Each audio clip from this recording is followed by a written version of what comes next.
So, April of 2020. I know. I'm going to mention that part. April of 2020, in the midst of quarantine and COVID, we finally decided to go and officially look at guinea pigs. For months, she had kind of been pushing and prodding me, showing me pictures and videos and telling me all about the love that furry potato can provide. What? Yeah, you'll get to speak in a moment. And we went to PetSmart. Yes, in Deptford. No. We went to PetSmart in Sicklerville. Yeah. And, Looking you? she's sniffing me. She's biting me. We went to just look at guinea pigs. Just look. And we saw... I wanted you to hold them. I wanted you to touch them, be around them, see if it triggered your allergies. That was my biggest concern, was allergies. We saw a precious little potato named Savannah, who had a few issues, and she'd been there. She'd just been brought back, and we fell in love with that little face. And it was over from there. That was it. That was it. She was inquisitive and tiny, and there was a sign on her cage that said health issues, ask associate or something like that, like just letting us know very much up front that, like, hey, this isn't like your freshly born cultivated potato. And we found out she had stomach issues. She had GI issues. She had diarrhea a lot, and when we first got her, that was a big struggle. It was really worrying. It was like matted all under her, because I mean they poop everywhere. Yeah. It was all matted under her, and she we had to constantly like clean her butt. We had to give her those vitamin C things. We had to give her all kinds of... Well, vitamin C, we give them. Yeah, there was something else we had to give her. Digestive support. Yeah, something like that. It was a Oxbow digestive support, the green bag. She did not remain Savannah for very long. Before we got her home, I think we had changed her name to Alexandria. And she was our first baby. We brought her home. We were thrilled. We were excited. It was our first pet together. Yep. As, you know, fiance, I guess. Yep, go ahead. And because of COVID, we weren't allowed to pick her up and touch her and look at her in the store. They wanted you to, like, well, do you want a guinea pig? Which one do you want? Okay, you're going to get here. You pay for it, then you can see her. So we got her. She was cute. She was a little Abyssinian. And we got out of the car and we started looking at her, and we noticed that there were marks on her fur that could either be bite marks from them being in her being in the enclosure with so many other pigs. There were at least like 5 or 6 in the little enclosure, and that enclosure isn't even big enough for one guinea pig, let alone that many. I understand with pet stores that they're there hopefully for a short period of time, so the size of the cage is not super important. So she had it took a little while, but Alex started to show signs of ringworm, and guinea pigs are very good at hiding their symptoms of things because they're prey animals. They don't show their weaknesses too well, which is something why you really got to get them checked regularly. And once we started to realize, hey, something's up, you know, we took her. We didn't treat her with anything first, did we? We did. So there's a lot of things that you can do with at-home care for guinea pigs to help if there's an issue with ringworm. We had an issue of, when we discovered it, not being able to get her to a vet for a few days. Because of COVID. And I wanted to start treating it immediately. So lengthy bits of research. The way that we decided to treat her, we used a human-based fungal foot cream on the site, which was on her butt that she could not get to, so she could not eat it herself, which was important to make sure she didn't ingest anything. It was just topical. And human dandruff shampoo, and they're both, and they were antifungals, and which is what ringworm is. It's a fungus. We took her to a place we're not going to mention here in South Jersey. They wouldn't let us in. They wouldn't let us ask questions. They didn't seem. It was just extremely unprofessional the way they handled it, even from the beginning. It was unprofessional in the sense of like, yeah, there's COVID going on, but you're providing a service for a sick animal. It's not just, hey, this is the routine kind of checkup. We don't need to communicate with you at all. It was. She was sick. She was sick, and they didn't communicate properly. That's my biggest issue. I had emailed them pictures of the labels so they knew what we were giving her already, because the truth of the matter is, there are chemicals in there that could have side effects with whatever they were planning on giving her. So I wasn't at all hiding what we were doing. I was very upfront. The vet wasn't pleased that we were using human products, and I imagine a vet wanting to treat an animal properly is not going to advise you to use human products, but there has been proven success with doing it, and since it was just a short-term, it wasn't going to be her long-term care, it was just a short-term, let's get her started on something before she went to the vet, we started it. Deal, yeah. It wasn't. They miscalculated her size or something, and they gave her a little bit too much, but it was more the fact that they didn't warn us about the side effects. Yeah, they didn't tell us that, hey, if there's any, not just warning us about any side effects, just saying like, hey, if there's any side effects, if this happens or that happens, or if any of these number of things happens, here's what you do. It's important that you contact us. It's important that you go here. It's important you do this. They didn't tell us any of that. They didn't, and they knew we were new pig owners too. We told them like, yeah, this is our first time taking any of the pigs to a vet. Like we were extremely new to the whole process, and they knew that. They didn't properly communicate in the whole sense of the word. They did not properly communicate to us. Like if a guinea pig starts showing signs of being sick, you need to take immediate action because it can go very bad very quickly. Very bad very quickly. And they're very sensitive GI tracts. We knew that, and we did let them know that Alex had GI issues when we first got her. I brought with me the records from the pet store so that they knew what she had been on, and they did not at all warn us about the side effects that can happen from giving a guinea pig any type of medicine. Yeah, she was just not herself after we gave it to her. We have video, we have pictures of her kissing us, being, friendly, everything being completely normal in the car prior to going into the vet. And after we gave her that medicine, she sat in the corner and she stopped eating. She hunched up and she curled up in on herself. She was a very alert pig, very interested and very intrigued and very involved with her environment, and when she came home, she was not. She was just completely different. And because we were new, I thought, well, maybe it's a side effect. Maybe it's a side effect. Maybe she'll get better. Maybe she's just, she's dealing with it her way. We did not know, and yeah, guinea pigs, when they don't eat, they're not processing. So if they're not pooping or they're not eating, they're not flowing. They don't have stuff like we do where it kind of like takes time to push or break down. Like it's very quick with them. And it's literally like a constant flow. That's why they always need hay, they always need pellets, they always need food in their cage because they need to constantly eat and drink. Yeah. And she stopped eating, and we couldn't get her to eat, we couldn't get her to drink. We didn't realize how dangerous that was. She was nomming on a cucumber in the car, and then when we got home, she wouldn't even look at it. Yeah, she wouldn't touch food, and we didn't realize how dangerous that. Like, what would happen is that when she stopped eating, we should have immediately gone either to a different vet or that vet. We should have taken action immediately, and we didn't know to do that. She stopped eating, and anytime we touched her, she'd like jump and twitch like she was in pain. It was really bad. So I knew that this was not an okay thing to be happening. So I called around to several vets. It was late at night. It was very late at night. I had called around to several vets trying to see if anybody had like an emergency line, and I managed to get through to a vet clinic that was open. That the vet was not there, so they gave me the on-call vet's number.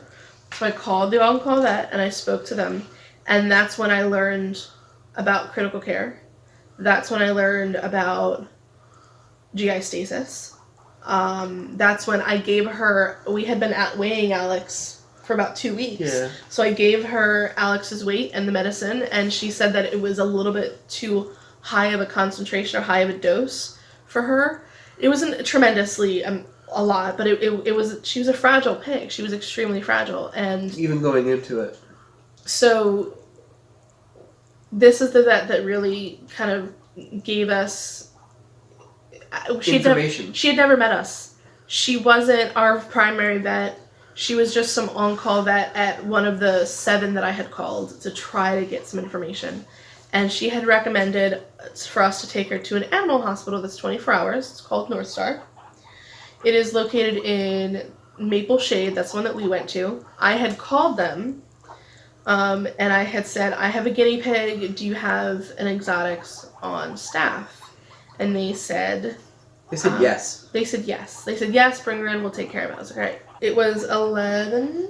It was 9. It was like 9 something. We were there for hours. Yeah, it was like 9 o'clock. And we got there. We pulled in because of COVID. You can't walk in. You have to sit in the car and wait. So we pulled up. They got our information. They wanted to take her in to the vet. They wanted to take her into the building, and having never experienced this before, we're like, yeah, absolutely, like get her looked at. Seen.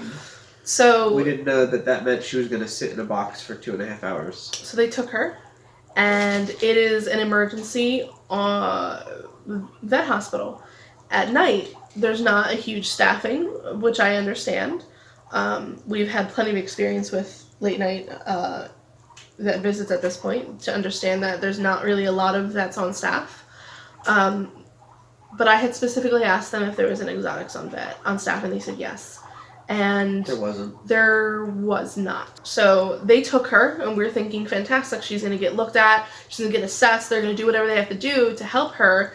And an hour went by, we heard nothing, 2 hours went by. Finally, we got called up, and again, only one of us is allowed to go in. And me being the keeper of the papers and the routines and the schedules, I went in, and they put me in a room, and they brought me Alex, and she was not doing well at all. She was worse. And I didn't understand, because she had been in there for 2 hours. How could she have been worse and us not told about it? It's because she wasn't being looked at. They were holding her for 2 hours until somebody was able to look at her. So that is 2 hours that she was alone and scared and in pain, that she did not need to be alone and scared. She was probably still going to be in pain, but she would have known throughout that entire time that she was not alone. And they gave her to me. I was waiting for the vet to come in.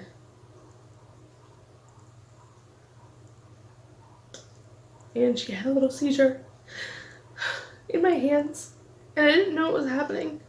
She kept twitching. And anyway, so I was waiting for the vet to come in, and she started to have an episode. So I poked my head out, and I didn't scream, but I definitely shouted for somebody to come in, because something was definitely wrong.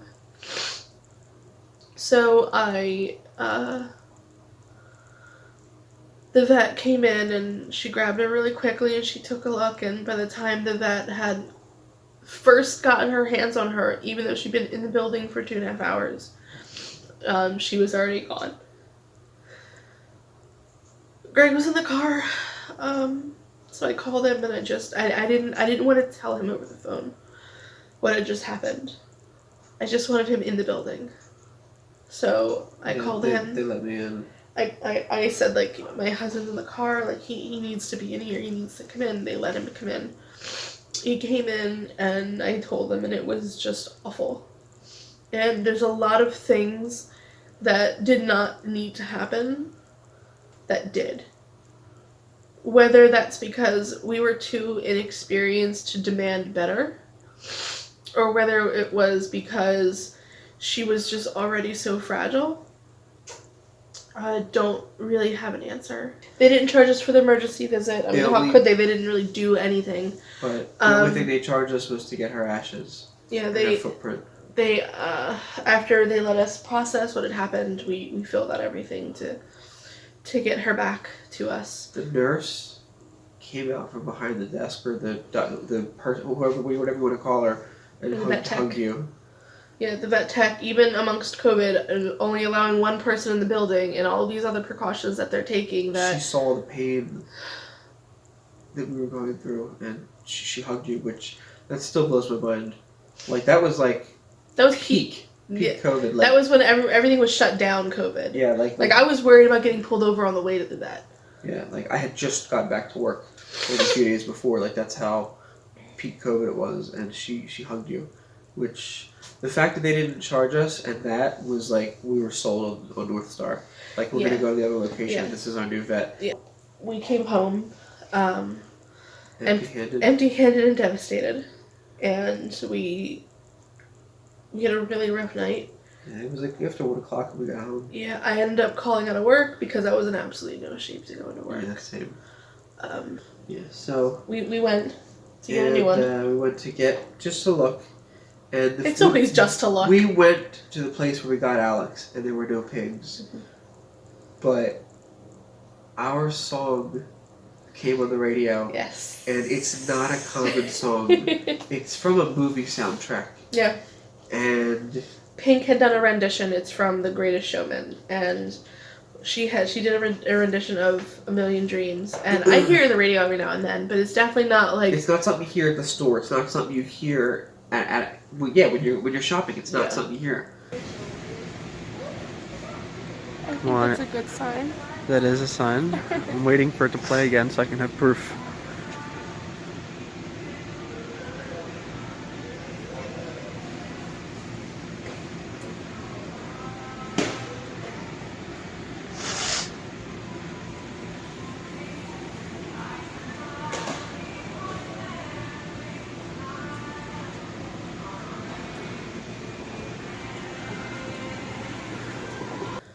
And it came on, and it kind of was like a sign from whatever. To us, we saw it as a sign to go find another pig. There's not a pig here, but don't stop looking. Because at that point, we were like, well, we're not going back to the other place where we got Ida. Yeah, where else could we possibly look? And we weren't sure if it was too soon, or it was a lot of issues we weren't sure about. So we were like, all right, maybe we shouldn't. But then we heard the song, and it was kind of like maybe Alex saying like, yeah, go get him. And we got Ember, Phoenix Blade. She's a teeny tiny love machine right now. Yes, but we called her Phoenix because she rose from the ashes of our broken heart. And Ember because she sparked that happiness back in that time that we were. We could not stop crying, like to the point where it was like hysterical. We couldn't stop crying. Like it was just like. It was. I've lost pets before, but I had never lost a pet that suddenly like that. Like it wasn't that like she passed away because she was old and sick and it was sad and we put her down. It was within 12 hours she was gone. She died in her arms. And it was something that we were completely 100% blindsided by. Mm-hmm. And that led to these, which you're also going to see. Ooh, I cannot do it. Right, my arm doesn't do that. That's fine. There we go. Yeah, we'll put a picture of it to make it look better. Yeah. But, the guinea pig paw print, and she got a heart, and I got a heart with the infinity symbol. And it was just... It was her first tattoo. It was. It was painful. I would not recommend it. Suddenness of it. And our need to never forget what we learned at her sake. One of the reasons we started doing the vlogs, as cute as the pigs are, I always try to make sure that we cut in talking about how to care for them, talking about different things, and I've wanted to do this for a while to explain what happened to Alex so that we can show other people, like, this is something that can happen. This is something that can happen to watch out for, because we don't ever want it to, I would never wish that on anybody. Mm-hmm. Alright, so that is why we have these lovely, glorious new tattoos. And why Ember's cute. But that's a kiss. That's the first kiss. And that was on camera. is in timeout for being mean to her new sister. Have you thought about what you did? Do you feel bad? Oh, you are a fucking cutie. Close my eyes and I can see the world that's waiting up for me, that I call my own. Through the dark, through the door, through where no one's been before, but it feels like home. 'Cause every night I lie in bed, the brightest colors fill my head. A million dreams are keeping me awake. I think of what the world could be, a vision of the one I see. A million dreams is all it's gonna take. A million dreams for the world we're gonna make. There's a house we can build. Every room inside is filled with things from far.